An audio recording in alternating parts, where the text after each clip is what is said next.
Dr. Fallon, we're getting a bit of ambient noise here. Can you describe to the listeners where we are? I think you'll find we're in the market square of a beautiful city of Krakow, and I'm not sure if it's Central or Eastern Europe because I don't have a Lonely Planet guide for this particular location at the moment with me, which may have been somewhat of a mistake. But it's a very busy Friday night. We're approaching midnight, and I'm a little bit surprised at how many pedestrians are out just enjoying it. It's kind of cool.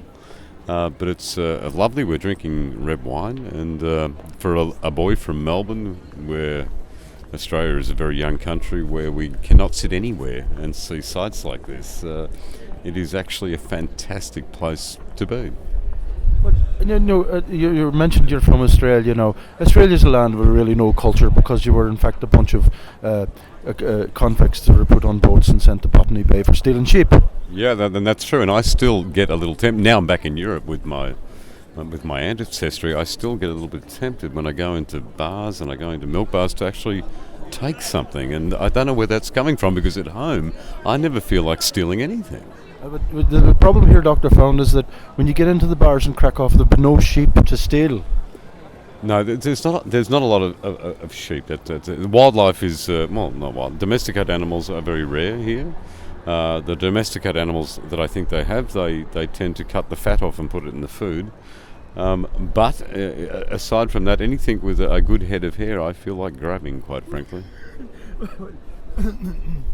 I'm almost choking here, Dr. Fallon. But we're sitting in front of looking up at a wonderful church, and there's a trumpeter goes up there every night. Could you explain to the listeners what that trumpeter's doing? Now, he's not playing any jazz trumpet, or he's not a blues trumpeter, but what is he doing? Well, it's an interesting question because I was thinking about this morning before I went to work here, and I was wondering if I was on Who Wants to Be a Millionaire, and the question was that particular player of that instrument, was that instrument a trumpet, a cornet, or a bugle?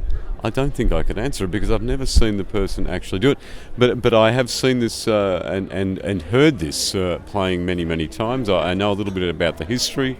It could have happened any time in the last 1,000 years, although I suspect the church is maybe 1500s. But it's an interesting thing that happens a number of times a day, and that's the extent of the history that I know. But it's beautiful. But I can tell you that I listened to it. He seems to stop before the end of the tune. Doesn't sound like a bugle to me now, Dr. Fallon. So sorry. I'm sorry to interrupt there. So we're down to a trumpet or a cornet. Which one would you call? I think I'm going to have to go cornet because I'm not sure if they had valved instruments back when that particular structure was built. But as in Europe, they make a lot of shit up, and whether this actually happened the way they called it as happening, or whether they're putting this up as to please tourists like myself, I'm not so sure. I'm a little concerned about that. I am concerned about that, and I will read up on it when I get home. Well, changing the subject now from cornet players or trumpet players to the ambient temperature in Krakow. It's quite cold, and we have the sheriff from San Diego here, who he's wrapped up with some sort of a Latrobe, Australia. And right up to the neck. He's got this thing happening right up to the neck. What's wrong with this guy? It's very strange. It's very strange. Oh, the drinks here arrived. The drinks have arrived. Yes. Oh, yes. Wonderful stuff. And there's a young man is putting down 2 glasses of red wine and a beer. Zivich. It is a Zivich, and it concerns me a little bit that the interviewer is drinking the bubbly beer and the overseas people are drinking the fine Italian wines. And I gather from that, of course, that the interviewer's not paying for the rounds. It would be either myself or the guy from Jamaica.